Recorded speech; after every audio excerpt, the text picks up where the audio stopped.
Estamos começando mais um Quem Contou. Meu nome é Ricardo Guzmão. E o meu, Jamile César. E esse é o primeiro episódio da nossa segunda temporada. Esse ano teremos uma entrevista nova toda a última segunda-feira de cada mês. Então, se você não quer perder, sigam a gente por aqui. Sigam no Instagram quem.contou. E agora a gente tem TikTok também, com cortes em vídeo das nossas entrevistas. É só procurar quem.contou por lá também. Esse é mais um episódio com o apoio do projeto Roteiros e Narrativas. Não conhece ainda? Então corre lá no Instagram, @Roteiros e Narrativas, e siga para acompanhar todo o conteúdo da página. E o nosso convidado de hoje é o quadrinista e escritor Pedro Ivo. Vamos lá? Então, Pedro, primeiro a gente queria agradecer, né, pela sua presença aqui, porque, né, por ter aceitado o convite, estar aqui com a gente para bater esse papo. A gente está aí com um ano, mais ou menos, de projeto, mais de podcast, mas a gente se considera ainda, obviamente, um projeto novo. Então, a gente agradece pela confiança de você vir bater esse papo com a gente já de antemão. E aí, a gente queria começar ouvindo um pouco de você, além de te dar as boas-vindas, né? A gente queria ouvir um pouco de você a respeito da sua trajetória, né? Que você pudesse contar, assim, de uma maneira resumida, ou talvez nem tanto. Primeiro, quem está grato aqui sou eu pelo convite. Muito, muito obrigado mesmo. É sempre muito legal eu poder falar sobre aquilo que eu mais gosto de fazer. Então, toda vez que me chamam, eu vou. Às vezes, ter que cruzar um estado para conversar pessoalmente com as pessoas, porque é a minha paixão de vida, assim, uma das razões da minha vida, é esse meu trabalho. Então, muito obrigado por terem me chamado. Bom, meu nome é Pedro Ivo, eu sou ator de formação, mas abandonei essa vida para ir atrás de uma ainda mais complicada, que é a vida de autor e artista de quadrinhos. Autor de livros e artista e autor de quadrinhos. Eu lanço a série de livros e quadrinhos do Cidadão em Comum, que é um universo de heróis e vilões nacionais, super-heróis e super-vilões nacionais. Eu sei que isso soa estranho, né? Quando você pensa em super-heróis brasileiros, as imagens que vêm não são muito boas, né? Porque, nossa, é uma coisa, né? É uma subcultura que acontece nos Estados Unidos, como é que isso funciona no Brasil? Mas acho que o Cidadão em Comum, ele funciona muito bem. O livro, ele é publicado pela editora Conrad, e os quadrinhos pela editora Functum, que acho que agora acabou, né? Pelo aplicativo Functum e pela Conrad também. Então, a gente tem ali uma nova editora de quadrinhos e uma tradicional editora de quadrinhos publicando os livros e quadrinhos do Cidadão em Comum. Então, a gente já chega hoje com mais de 120 mil leitores no Brasil todo. Esse número só cresce, porque a gente acabou de lançar o segundo livro, e agora foi anunciado ontem, inclusive, primeira mão que estou dizendo aqui para vocês, foi anunciado ontem, que em abril vai sair a graphic novel do Cidadão em Comum, que é uma reimpressão do que saiu na Guará, com uma história inédita. E o Cidadão em Comum já nasce quebrando barreiras, assim, né? Ele é um super-herói que nasce na literatura, não sabia que isso ia funcionar, mas funcionou. Então a gente tem pessoas do calibre de Mário Sérgio Cortella comentando, Fernando Meirelles comentando, mas também a molecada comentando fora da bolha geek. Então, que veio das escolas. E aí a galera geek começou a frequentar os eventos, a molecada começou a frequentar os eventos geek e começou a perguntar do Cidadão em Comum e tudo mais. Então, é um super-herói que explodiu fora da bolha e está entrando na bolha agora. Né? Então, a gente tem um projeto de filme com a O2 Filmes, que é a produtora do Fernando Meirelles. A gente está numa fase agora de escrever o filme, estamos escrevendo. É um projeto ambicioso e demorado demais, porque vocês devem imaginar as razões. E é isso. É isso. Meu trabalho é esse. Bom, publiquei também o Entre Mundos com a editora Faro, que que se passa no mesmo universo do Cidadão em Comum, mas é uma história mais de suspense, de terror e ficção científica, que eu publiquei junto com o Rodrigo de Oliveira, que é meu parceiro nesse livro aí. E é isso. Eu acho que é uma coisa bem curiosa, assim, esse surgimento de um super-herói em livros e depois ele migrar para os quadrinhos, né? É uma coisa bem interessante, bem comum de acontecer. Geralmente é o contrário, né? Hoje em dia a gente vê até alguns livros de super-heróis, como do Batman, do Superman, mas a gente sabe, começa no quadrinho e depois que chega na literatura convencional. E você é um autor que transita, então, pela literatura convencional e pelos quadrinhos. Então, a gente queria saber como é seu processo criativo quando você está escrevendo uma história. Esse processo ele é diferente quando você está escrevendo um livro ou um quadrinho. Conta um pouco para a gente. Escrever quadrinhos, escrever livros, é bom, são duas experiências bem diferentes, porque, assim, quando eu estou escrevendo um livro, eu estou dialogando. Eu não tenho controle sobre o que as pessoas vão imaginar, por mais que eu descreva, né? Então, assim, era um conflito que eu tinha com o cidadão em comum. Antes de decidir fazer o quadrinho, eu pensei, poxa, eu vou quebrar a expectativa de muita gente, porque todo mundo que leu o cidadão em comum imaginou o cidadão em comum de uma forma diferente. E ali, quando eu passo a desenhar e a publicar os quadrinhos, aquilo fazer parte canônica, né, canônico do livro, as pessoas, eu comecei a dizer para as pessoas que parte do cidadão em comum que elas criaram estava errado. É aquele cidadão em comum. Eu especifiquei. Então, quando eu estou contando uma história em quadrinhos, eu estou especificando tudo. O personagem é daquele jeito, é aquela coisa que acontece. A pessoa não tem muito para onde imaginar, não tem muito como se apropriar da história. Eu gosto de dizer que o cidadão em comum, se você se apropriou muito dele, é melhor você não ler os quadrinhos. Mas se você tiver alguma flexibilidade e querer entender o que aconteceu, né, alguns detalhes da história que eu deixei escaparam do livro e que são contados no quadrinho, se for mais preocupado com a história e você ler o quadrinho, você vai falar, caramba, olha só, experiência diferente, né? Então, assim, eu acho que o maior desafio é esse, assim, a maior diferença é esse. Quando um leitor lê o livro, é um contrato que eu faço com ele. Aquele cidadão em comum só existe na cabeça do leitor. Quando eu faço um quadrinho, não, aquilo só existe dentro da minha cabeça que eu coloquei e agora a gente está olhando para a mesma coisa. Entendeu a diferença? Sim, sim, faz bastante sentido, né? A literatura fica muito na imaginação das pessoas e ali você já está dando todo um visual nos quadrinhos, vai indo para outra direção. Eu queria comentar, Pedro, mas eu queria comentar retrocedendo um pouquinho na sua fala. Quando você está fazendo a sua apresentação, você disse que era ator, aí você sai desse ramo e aí vai para a parte da escrita. Eu queria entender o que é que aconteceu aí para ter essa mudança, né? Esse ponto de bifurcação no seu caminho. O que aconteceu? Desde que eu era moleque, eu gostava de quadrinhos. Eu comecei a me interessar pelo mundo por causa dos quadrinhos, né? Por causa dos quadrinhos de super-herói, dos anos 80, dos anos 90. Começou com a Turma da Mônica, enfim, foi para os quadrinhos. Quando eu precisei tomar uma decisão, eu sabia que eu ia trabalhar com arte e sabia que ia trabalhar contando histórias, eu só não tinha muita certeza como. Como eu sempre fui muito comunicativo, como eu sempre tive voz, como eu sempre tive vontade de aparecer, eu falei, cara, eu vou fazer aqui teatro. Porque teatro é isso, né? Vou contar histórias de uma forma. E chegando no teatro, eu percebi que muitas das histórias que eu lia nos quadrinhos vieram do teatro, né? Batman é um personagem muito shakespeariano. Thor é um personagem que é 100% Shakespeare, assim, né? Então, você não consegue interpretar Thor sem entender Shakespeare, né? Então, tipo, os dramas viscerais, os dramas básicos de toda a narrativa super-heróica está no teatro grego, está no teatro antigo, está no novo teatro contemporâneo. E aí eu pensei, nossa, né? Entendi muita coisa ali. Então eu comecei a fiquei muito mais interessado em ler as peças, em entender a narrativa do que em atuar. Mas eu gostava de atuar também. Aí quando eu terminei o curso e me profissionalizei ator, de fato, eu encarei assim, uma realidade muito difícil, que o ator não tem muito controle. Hoje tem, né? Hoje você tem as redes sociais que você pode criar seu próprio conteúdo. Mas lá no começo, antes de 2010, você não tinha muito como criar o seu próprio conteúdo.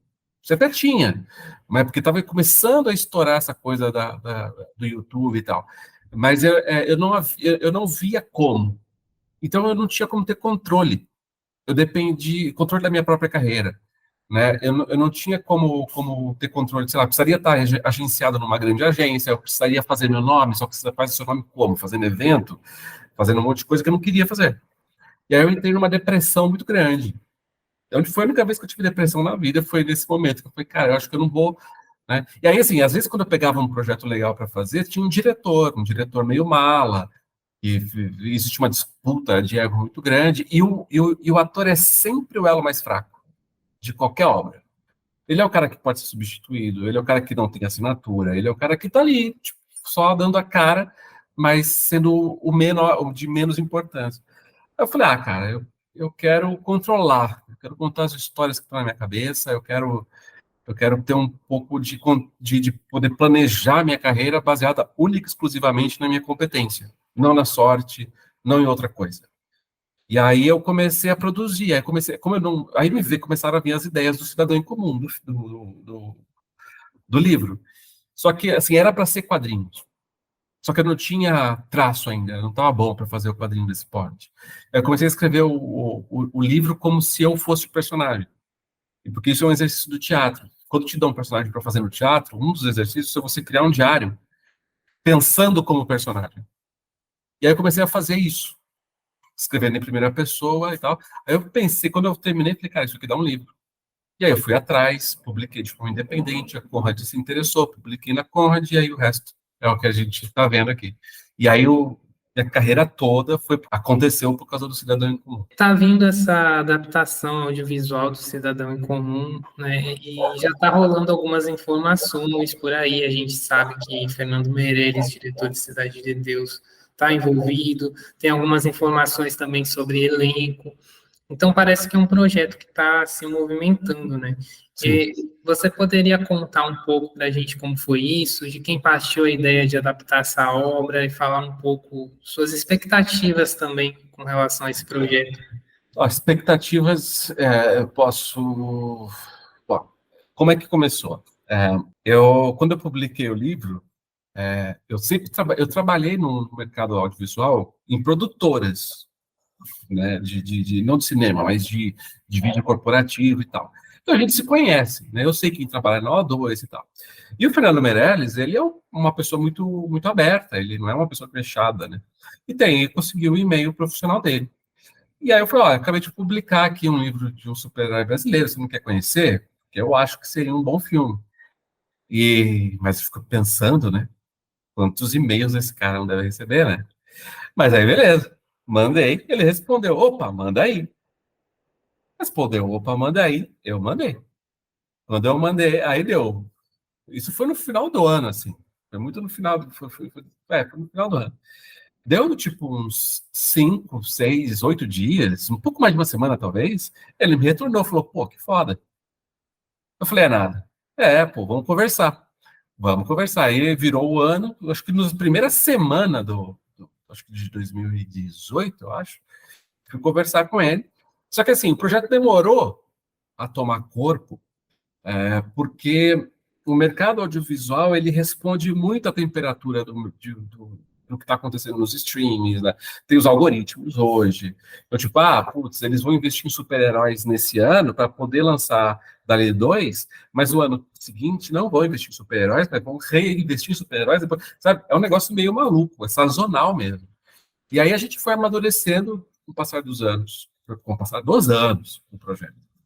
E aí ele foi ganhando corpo e foi atraindo gente para dentro. Então, o Fernando começou a falar, demorou para ele começar a falar do projeto, porque ele precisava estar bom, né?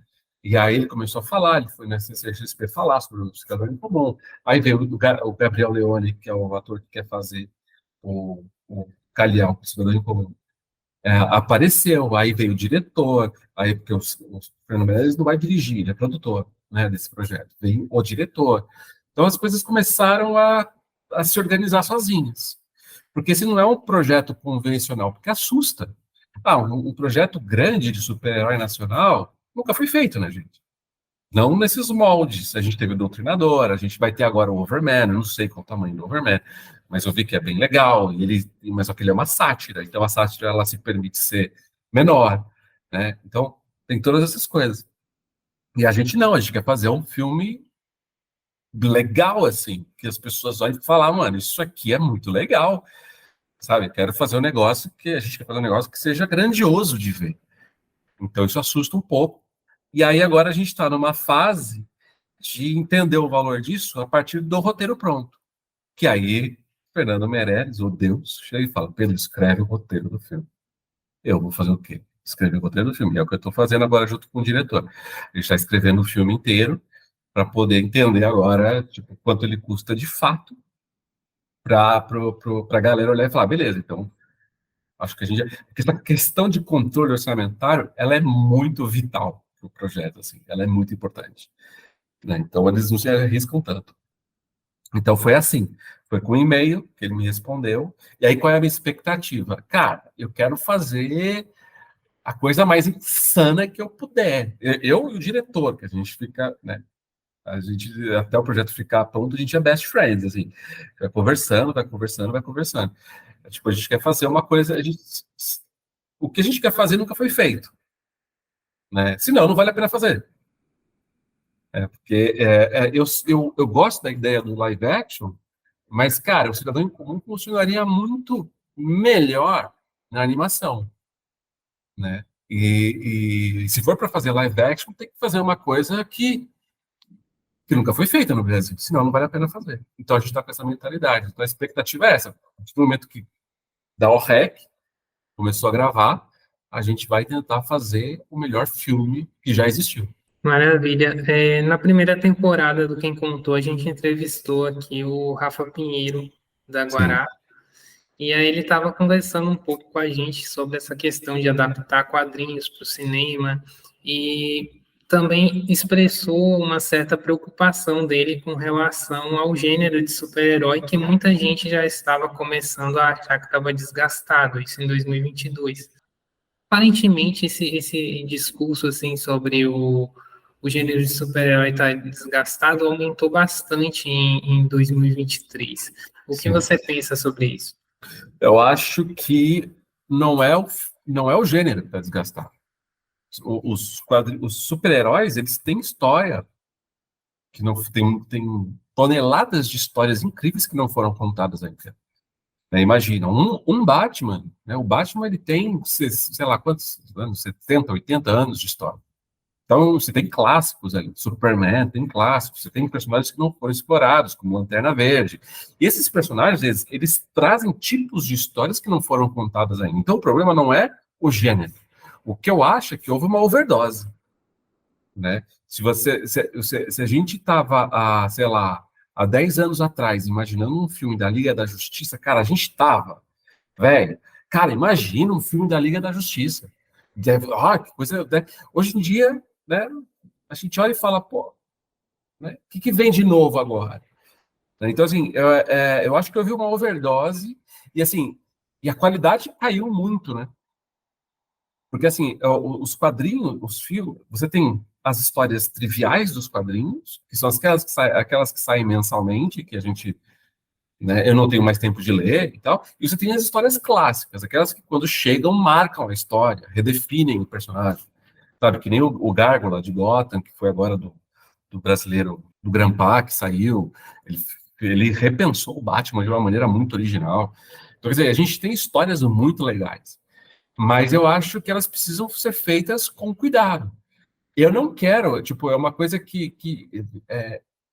que eu acho que todo mundo concorda, tipo, se for para ver o que eu já vi nos quadrinhos na tela de cinema, já não me impressiona mais, sabe? Então, tipo, não, eu não quero ver a mesma coisa, quero ver uma experiência cinematográfica diferente, né? Então, quantas encarnações de Batman a gente não tem, e é uma, com exceção do George Clooney, mas é uma melhor que a outra, sabe? Então, assim, eu acho que o gênero não desgastou. Eu acho que o mercado está matando o gênero.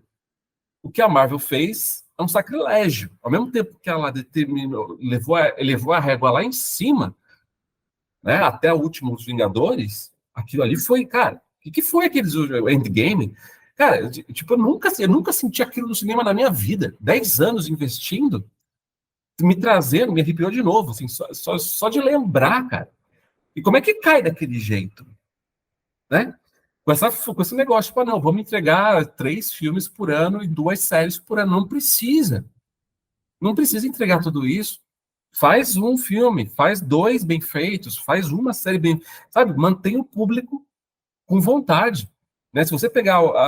eu acho Demolidor, a segunda temporada, a primeira temporada do Demolidor, a melhor série de super-herói que existe. Até hoje. Se lembrar, posso estar sendo injusto, mas de série de super-herói, tem Loki também. Que assim, que não é bem super-herói, né? É outra coisa, o Loki, né? Mas enfim, do gênero, né? Do universo ali. Aquilo ali é incrível. Aquilo ali é incrível. Como é que decai? É isso, é tipo as pessoas querendo fazer mais do que pode.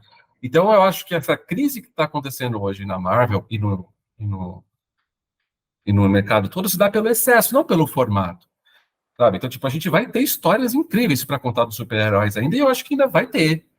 Vai ter, se você só quer aquela coisa. Vamos fazer devagar, vamos entregar uma experiência diferente para cada obra. É isso. Não vai dar certo. Eu acho que não acaba. Tem uma coisa interessante, né? Quando você coloca essa preocupação sobre eu quero fazer algo que não é para ser mais do mesmo, né? Porque se for para ser mais do mesmo, qual é a função? Qual é a função? Quando você quer algo grandioso, né? Se dependesse de você sozinho, eu acho que seria Meu Deus. Meu Deus. No entanto, aí eu estava pensando enquanto você estava falando, né? E discutindo essa questão da Marvel. Que me parece que o que acontece é justamente esse excesso mesmo que você falou, e que talvez, eu posso estar falando uma grande besteira aqui, mas no mercado brasileiro a gente não tem capacidade nem de fazer esse excesso, né? Então a coisa ela tem que ser um pouco mais devagar mesmo. Eles têm capacidade de fazer isso, por isso essa produção em série, como se fosse um produto mesmo saindo de uma linha de produção. Uhum. E aqui não. Então aqui me parece que a gente tem que fazer mais por essa linha do que você traz aí. Se é para fazer, vamos fazer uma coisa. Vamos aproveitar essa oportunidade. Vamos aproveitar, porque assim, a gente teve o Brasil ele tem uma tradição de adaptar histórias em quadrinhos nacionais, né? Então a gente tem Tungstênio, que é muito legal. A gente vai ter de novo Overman, que é muito legal. A gente tem... Ai, cara, tem um monte de filme. Que agora que eu tô aqui conversando, me foge. Mas a gente tem um monte de história. O Doutrinador. O Doutrinador o pessoal critica, mas eu acho que é um excelente filme de ação em muitos momentos. Assim. A série do Doutrinador, ela é boa. O problema é o filme, que eles pegaram a série e picotaram para fazer um filme para lançar os dois. Você entende? É essa mentalidade besta. Então, ou você faz uma coisa bem feita, ou você faz outra coisa bem feita. Se você pegar o negócio e picotar, tipo, dá ruim. Aí você começa... Mas, enfim, o Brasil, ele tem a capacidade de produção. Mas o que não tem é cultura de produção, né? O Doutrinador, na verdade, eu assisti apenas a série. Eu gostei bastante da série, achei uma boa adaptação. Não sabia que... Eu suspeitava, mas não tinha certeza sobre essa questão aí do filme ser a série apenas O filme não funcionou, o filme flopou, foi muito criticado. Teve problemas lá com o criador do Doutrinador também, que ele se posicionou de uma maneira muito equivocada, talvez, o timing equivocado do posicionamento dele, enfim. Isso fez com que a histeria social que a gente está ainda, mas que estava muito mais antes, recaísse sobre ele, sobre o personagem dele, então caiu numa espécie de infâmia. Mas a série, eu acho competente. Tem problemas, mas espera aí. Olha que passo importante foi dado. Né? Uma série de ação. Inclusive, era para sair nos quadrinhos Doutrinador versus Cidadão em Comum. Mas por razões de bastidores não saiu. Mas eu apoiava. Tipo, eu que indiquei o papel, né, pro Doutrinador, o Kiko Solato, que faz o Doutrinador, é amigo meu da época de ator. E aí ele continuou na profissão, e aí, no determinado momento, eu indiquei ele lá, e ele por competência dele, passou. E encarnou o personagem. Nossa, então, quer dizer, a gente se diverte muito fazendo, e tem condições de fazer. Um cidadão em comum, fazer um cara voar pela Paulista, isso tem, condições técnicas tem que ter vontade de fazer. Eu quero dar prosseguimento com algumas questões, que eu queria aproveitar que já que a gente está falando aqui, né, a gente pegou um pouco para falar de Marvel, né, falou de outros quadrinhos, falou da DC aí com o Batman. Eu queria saber assim de você, Pedro, quais são suas influências, né, influências artísticas e narrativas na construção do seu trabalho? Tenho influência narrativa, né? Tem autores que eu gosto muito. Brian Michael Bendis, não sei se vocês conhecem, é um roteirista, ele fez no começo dos anos 2000, quando saiu a versão Millennium da Marvel, é, ele, ele que remontou a Marvel ali em determinado momento. Tô com uma obra aqui, que é o Powers, que eu gosto muito, muito, muito desse quadrinho, e eu gosto muito desse autor, assim, acho que ele consegue resolver tanta coisa no diálogo, né, porque eu acho que cinema, teatro, quadrinhos, é muito diálogo. Você resolve muito no diálogo, no que você mostra e no que você conta. Eu acho que ele consegue sincronizar as coisas tão bem, às vezes. Então, e aí eu leio ele desde o começo da carreira dele, então acho que Brian Michael Bendis é uma grande influência, Alan Moore é uma influência importante, e o Robert Kirkman, que é o criador do The Walking Dead e do Invincible. Eu acho que ele tem uma coisa que eu fui descobrir que eu tenho também, que é o foco do problema. Então, tipo, se você pega lá, sei lá, você vai assistir um filme do Superman, o foco do problema são as questões do Superman perante o mundo. O drama dele é esse. Então, você não sabe quais são os perrengues do Superman. E o Kirkman, ele traz isso. Ele pega uma narrativa de zumbis, como The Walking Dead ou Invincible, ele vai falar sobre o perrengue emocional dos personagens. É sobre isso, é sempre sobre isso. E aí o Cidadão em Comum é só sobre isso. Então, tipo, quando o personagem principal, o Kal-El, descobre que ele pode voar, ele tem todo o deslumbramento, mas o que bate nele logo em seguida é a solidão. Ué, só eu posso voar nesse mundo. É legal, mas como é que eu vou fazer as pessoas aqui para cima? Como é que vai ser isso? E o que vai acontecer comigo biologicamente? Será que, sei lá, estou desenvolvendo alguma coisa que vai me matar? Será que eu vou ficar infértil? Será que eu vou... E se eu me apaixonar, como é que vai ser? Como é que funciona a cabeça de uma pessoa quando ela descobre que pode voar? É sobre isso, tipo, toda a nerdice é sobre isso. Quando a gente fica ali discutindo, eu, moleque, anos 90, no começo dos anos 2000, discutindo sobre a vida dos meus super-heróis favoritos, é porque eu ficava imaginando o dia a dia, não que aparecia nos quadrinhos, mas o dia a dia, sabe?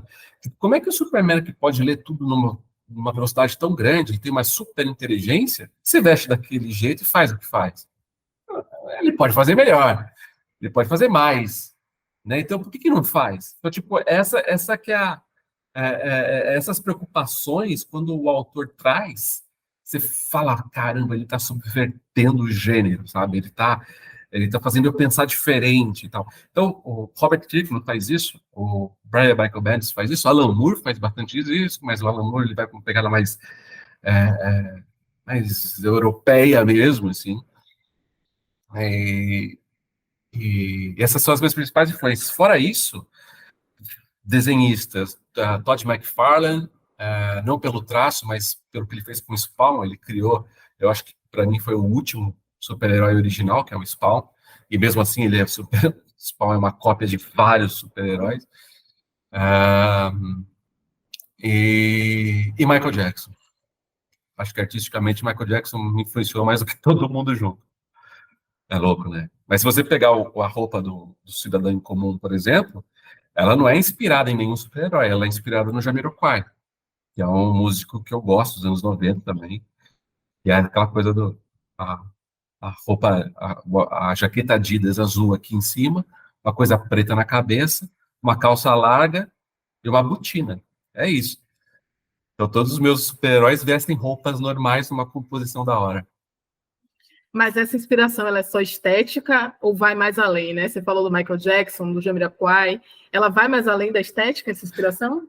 Vai. No caso do Michael Jackson, assim, o Michael Jackson, para mim, ele é um artista que ele beirou a perfeição de si próprio. Assim, você não imagina o mundo hoje artisticamente sem Michael Jackson, não dá. Então, tipo, você tem poucos artistas que chegam nesse grau, né? E aí ele teve uma série de problemas lá, que todo mundo sabe, mas, e que, enfim, eu defendo o Michael Jackson, ninguém foi mais investigado do que ele, o FBI investigou esse cara, os Estados Unidos é altamente, graças a Deus, intolerante à pedofilia, e ninguém foi mais investigado do que ele, não descobriram nada, né? Ele era tantã da cabeça, mas pedófilo, ele não, na minha opinião e na opinião da justiça, ele não é. Mas, a despeito disso, esse cara, ele influenciou muito, ele influenciou o mundo dos games, ele influenciou a música, ele influenciou a estética, né, aquela estética que ele tem, né, dançando, influenciou um monte de artista. Ele compôs a música oficial do Sonic. Ninguém sabe disso, né? Pouca gente sabe disso. Ele que criou, quando eu estava no desenvolvimento o Sonic, ele é a criação do Sonic, ela é americana para competir com o Mario, né? Que é japonês. E aí chamaram o Michael Jackson para fazer toda a trilha do Sonic. Ele fez. Só que na hora quando lançaram o Sonic, a primeira versão, foi quando estouraram os casos. E aí fizeram um acordo lá para que não divulgasse que era ele. Mas hoje sabe-se que é ele, tá lá, consta nos autos que ele que criou. Então, quer dizer, é um cara que ele mudou a forma. Tipo, ele pegou a música e transformou a música numa outra coisa. E aí você tem poucos artistas que fazem isso de fato, sabe? Que pega, tipo, o Michael Jackson não faz música, o Michael Jackson faz ele próprio. Fazia, né? Ele próprio, assim. Então, tipo, você vê você vê os acordes, você sabe que é ele. Não tem como. Né? Então, em outras áreas, né, na literatura, nos quadrinhos, você tem artistas que se transbordam, assim. Então, acho que para mim, Michael Jackson é um cara que chegou próximo à perfeição. Interessante. Agora eu queria mudar um pouquinho de tópico, mas ainda tem a ver um pouco com a indústria, né? Porque Michael Jackson, ele, como você falou, ele traz essas mudanças aí, não apenas estéticas, mas enfim, a gente não tem como pensar hoje o mundo pop, principalmente, né? A indústria pop, sem pensar ele. E aí eu queria saber de você, né? Como é que você vê atualmente a indústria dos quadrinhos no Brasil?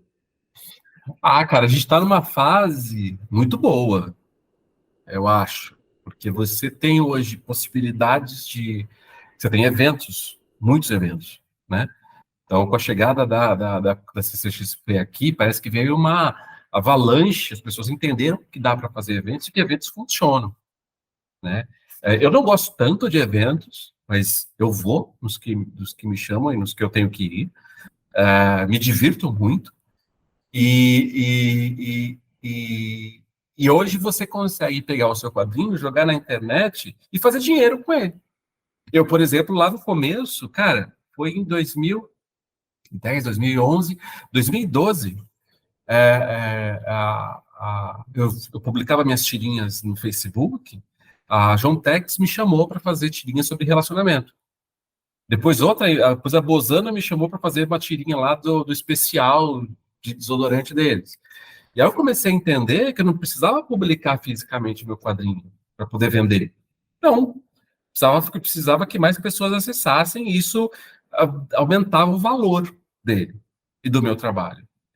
Então eu comecei a seguir nessa direção, e durante, sei lá, até hoje diminuí a quantidade de tiras que eu publico nas minhas redes por conta dos trabalhos do cidadão em comum, mas hoje em dia você consegue expor mais o trabalho. E quando você expõe mais o trabalho, coisas acontecem na tua carreira. Certo? Então, tipo, hoje, malemar, você pode pegar, putz, eu fiz uma tirinha aqui. Aí vou pegar 100 conto, que eu gastaria no final de semana, vou pôr no impulsionamento dessa tirinha. Eu consigo fazer com que 10, 20 mil pessoas assistam, vejam a minha tirinha. Isso só vai fazer bem para você. Então, quer dizer, você precisa ter entender um pouco das coisas, mas hoje você tem muito mais possibilidades do que você tinha antes. Né? Mas ainda assim, é uma carreira difícil como qualquer outra. Mas eu acho que hoje o mundo é melhor do que era antes. Pensando um pouquinho nisso que você traz, né? Nessa facilidade hoje de ter seus quadrinhos mais vistos, de ter o que você produz sendo mais visto. Você também não acha que essa possibilidade que se amplia também acaba, de certa forma, ocultando, porque é um mar de tantas ofertas, né, que acaba, de certa forma, trazendo alguma dificuldade? Eu acho que... Então, depende do que a pessoa está buscando, né? Eu acho que, assim, sobrevive aqueles que conseguem... Aí eu estou falando de uma coisa que eu acredito. Eu não estou cagando regra, não estou impondo nada. Sobrevive no mercado aqueles mais teimosos e aqueles que encontram o toque de originalidade, que só com o tempo aparece. sabe? É aqueles que encontram o tino.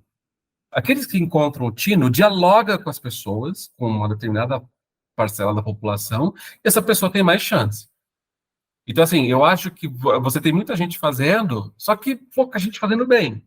Essa gente que está fazendo bem, você tem pouca gente que encontrou o seu lugar, entende? Então, eu acho que não é, a gente está essa geração um pouco mais nova, eu falo que estou com 42 anos, essa molecada acha que, pô, vou ficar aqui 1 ano, 2 anos fazendo tirinha e eu vou chegar ao estrelato. Não vai, bicho. Talvez chegue, porque se de repente você consegue investir uma grana em técnica e uma grana em funcionamento, as pessoas vão começar a se habituar e ver seu trabalho. Isso pode acontecer, mas eu acho que para isso retornar para você em grana, em oportunidades, em prestígio, vai sempre demorar, sabe? Então eu acho que sobrevive no mercado aqueles que são mais insistentes e que estão mais dedicados mesmo a encontrar esse tino de originalidade aí. Então dá para dizer que sobrevive aquele que persiste, né?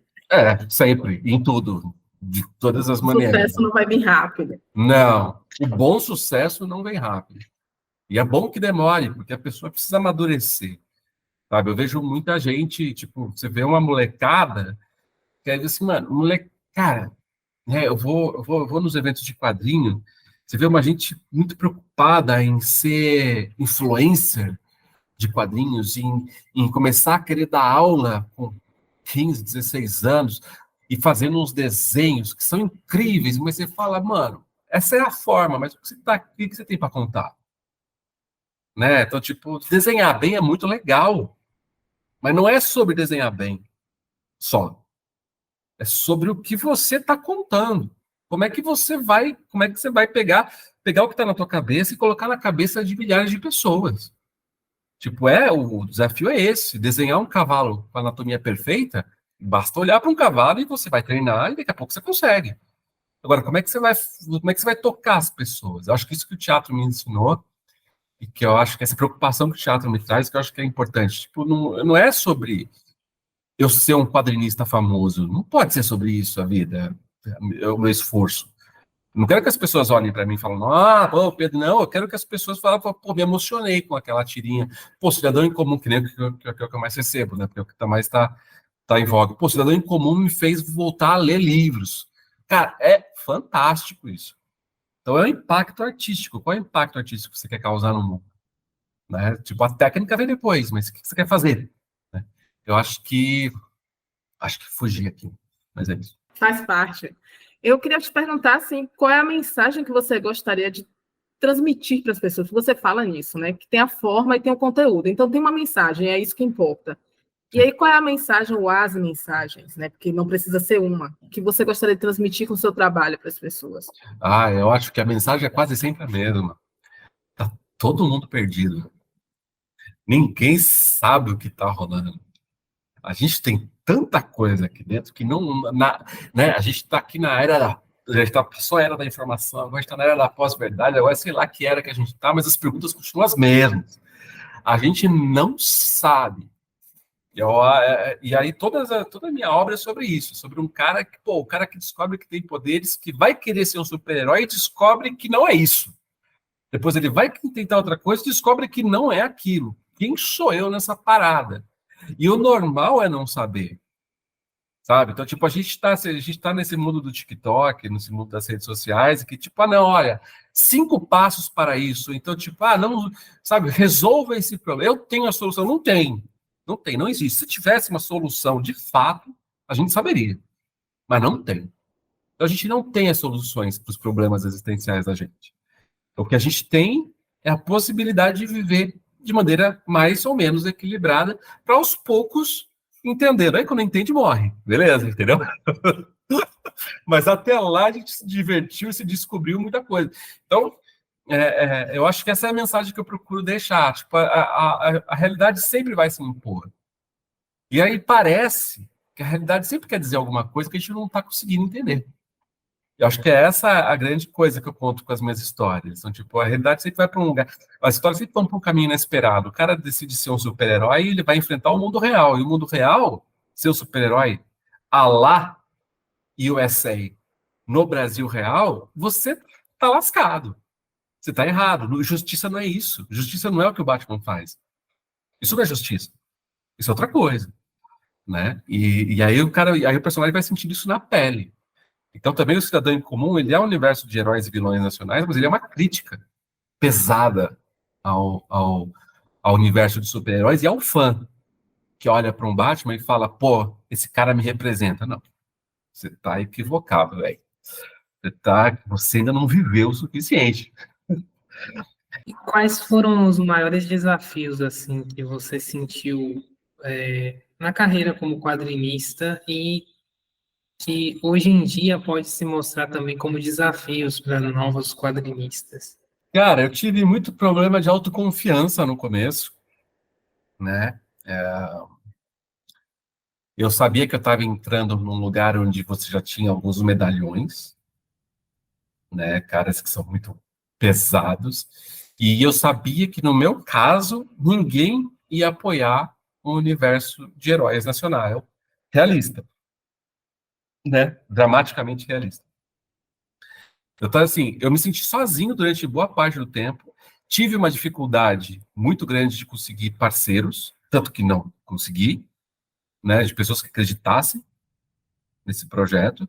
E aí, por sorte, eu trabalhei com marketing, então eu consegui estruturar os meus projetos de forma um pouco mais vendável para as editoras e consegui apresentar de forma mais surpreendente para as editoras. Essa foi a minha sorte. Mas a maior dificuldade foi essa, assim, foi tipo o processo artístico para o quadrinista e para o autor é muito solitário. E eu achava que não era. Eu achava que era muito parecido com o teatro, porque o teatro você depende das pessoas, né? Você depende de um grupo para fazer teatro, você não faz sozinho no teatro. E, e eu achava que eu ia reproduzir isso de alguma forma, né? E eu achava, inclusive, olha só, isso foi questão de terapia, porque quando eu estava produzindo o Cidadão em Comum, eu me sentia muito mal em alguns momentos, e aí eu fui entender mais tarde que brincar com os meus personagens, eu tentava replicar o que eu fazia quando era moleque, na infância, com os meus bonecos. Exatamente, a sensação é a mesma. Falou, caramba, pô, vou criar essa história aqui e tal. É igual ao que eu fazia quando era criança, só que quando era criança eu tinha os amiguinhos, que criavam as histórias comigo, e viviam, imaginavam comigo, a mesma coisa, era mágico. Aí agora não, agora esses meus amiguinhos viraram advogados, viraram técnicos de informação, viraram outras coisas. Eu continuei brincando com os meus personagens. Então eu falei, nossa, mas isso é muito mais solitário no mundo adulto. Então, então, assim, as dificuldades que eu encontrei não foi tipo a falta de oportunidade, eu criei todas. Com persistência, você consegue criar as próprias oportunidades, quer você esteja no Amazonas, quer você esteja em São Paulo. Mas há, sim, facilidades, né? Pelo meu gênero, pela minha cor, eu sei que existem facilidades. Eu sei que tem pessoas que estão na periferia, por exemplo, aqui de São Paulo, e que têm os trabalhos magníficos. Magníficos. Não adianta eu chegar para ele e falar assim, olha, escuta, põe na rede social, impulsiona e tal. O cara não tem cabeça para fazer isso. Porque a vida dele é muito diferente da minha, sacou? Então, eu entendo que a realidade não é igual para todo mundo, mas acho que todos passam por essas via-cruzes, assim. De tipo, olha, eu preciso... você enfrenta dificuldades financeiras, eu enfrentei um monte. Né? Minha mãe, imagina, desde os 20 anos que não paga minhas contas. Né? Eu trabalho desde os 16 anos. E sair de casa e tudo mais. Então, você passa por dificuldades financeiras, mas eu acho que com a teimosia e a insistência, você vai regularizando as coisas começam a amadurecer, começa a dar certo.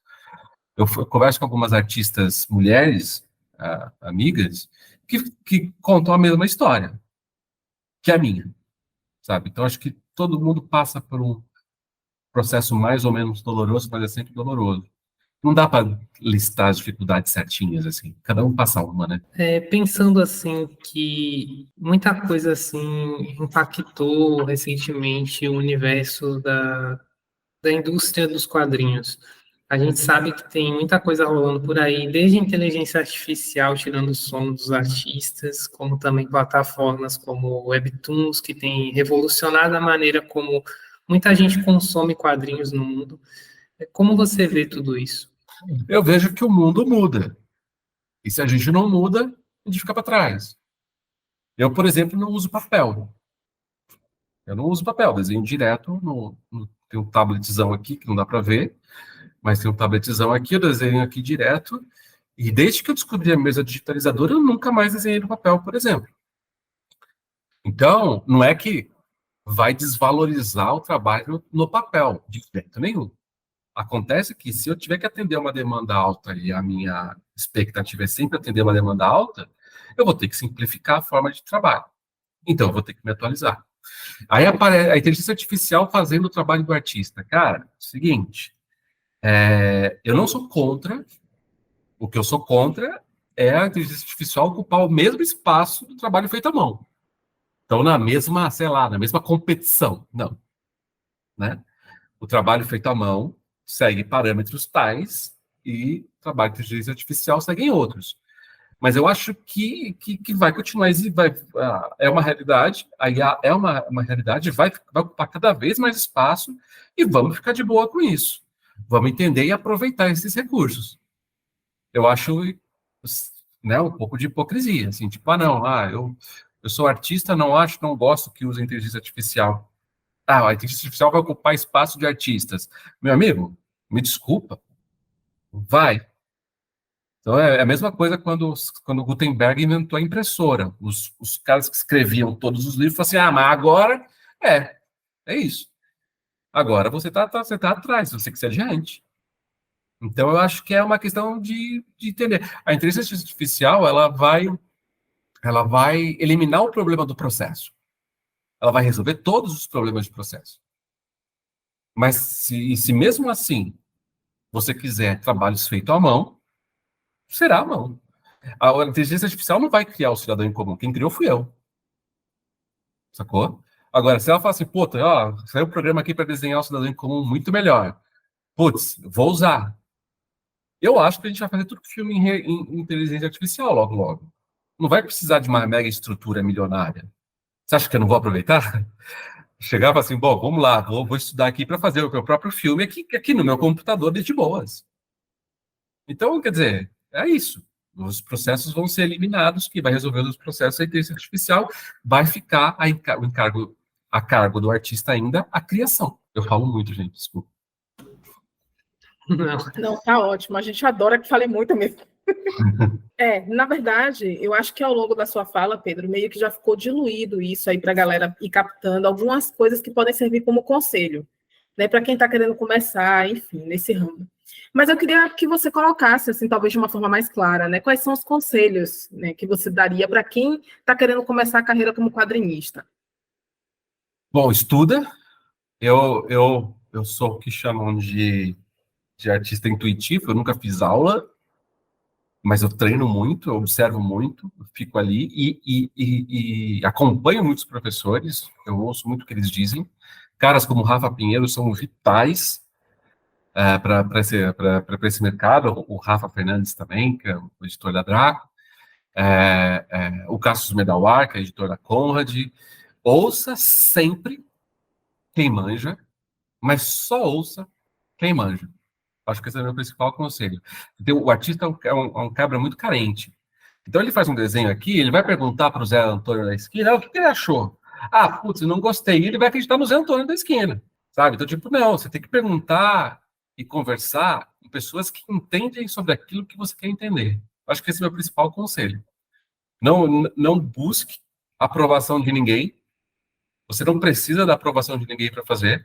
Você vai fazer coisa ruim até que comece a fazer coisa boa.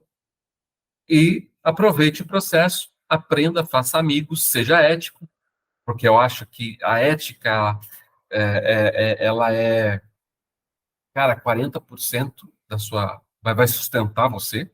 É a ética que te sustenta, é como você lida com o outro, é como você ajuda o outro e se deixa ser ajudado. É o não participar de patota, né, de fofoca. A gente tá, o ramo artístico é como qualquer outro, as pessoas são tem os seus egos, e saber administrar o próprio vai ajudar você a lidar com o dos outros. Cara, o artista não é o cara que vai achar a cura do câncer. O artista, ele tem importância, mas ele não é a criatura mais importante do mundo.